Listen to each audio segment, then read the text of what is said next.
बहुत समय पहले दक्षिणी भारत में केरल की प्राचीन भूमि पर महाबली नाम का एक बुद्धिमान और परोपकारी राजा शासन करता था। वह अपनी उदारता, दयालुता और धार्मिकता के लिए जाने जाते थे। उनके न्यायपूर्ण शासन के तहत उनका राज्य समृद्ध हुआ और लोग उनसे बहुत प्यार करते थे और उनका सम्मान करते थे। महाबली कोई साधारण राजा नहीं थे। वह असुर, राक्षस कुल का था, लेकिन अपने भाइयों से अलग था। वह भगवान विष्णु के प्रति अत्यंत समर्पित थे और धार्मिक मार्ग का अनुसरण करते थे। उनकी भक्ति और अच्छे कर्मों से भगवान विष्णु प्रसन्न हुए, जिन्होंने उनके गुणों और अपनी प्रजा की वफादारी का परीक्षण करने का निर्णय लिया। वामन नाम के एक बौने ब्राह्मण का भेष धारण करके भगवान विष्णु राजा महाबली के पास पहुंचे, जब वह एक भव्य यज्ञ समारोह कर रहे थे। बौने ब्राह्मण ने अपने रहने के लिए 3 कदम जमीन का अनुरोध किया।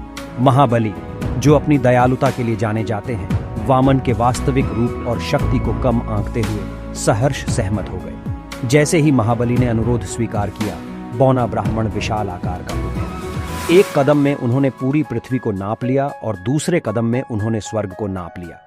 चूंकि तीसरे कदम के लिए कोई जगह नहीं बची थी, महाबली ने अपने सामने दिव्य उपस्थिति को पहचानते हुए विनम्रतापूर्वक तीसरे कदम के लिए विश्राम स्थान के रूप में अपना सिर पेश किया।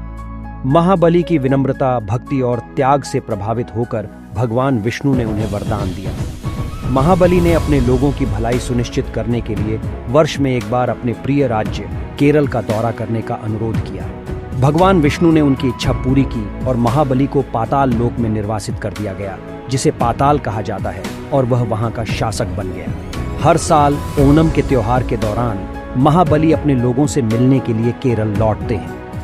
यह त्योहार बहुत उत्साह और खुशी के साथ मनाया जाता है, क्योंकि लोग अपने प्रिय राजा के स्वागत के लिए अपने घरों को सजाते हैं, एक भव्य दावत की तैयारी करते हैं और सुंदर फूलों के कालीन बनाते हैं, जिन्हें पुक्कलम के नाम से जाना जाता है। ऐसा माना जाता है कि महाबली की यात्रा के दौरान केरल में समृद्धि, खुशहाली और समानता का अनुभव होता है।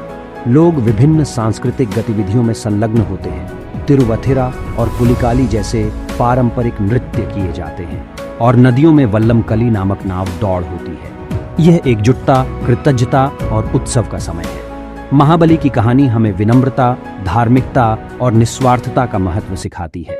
यह इस बात पर जोर देता है कि सच्ची महानता दूसरों की सेवा करने और उनके कल्याण को अपने कल्याण से पहले रखने में निहित है। महाबली की कहानी लोगों को अपने कार्यों में उदार, दयालु और न्यायपूर्ण होने के लिए प्रेरित करती रहती है।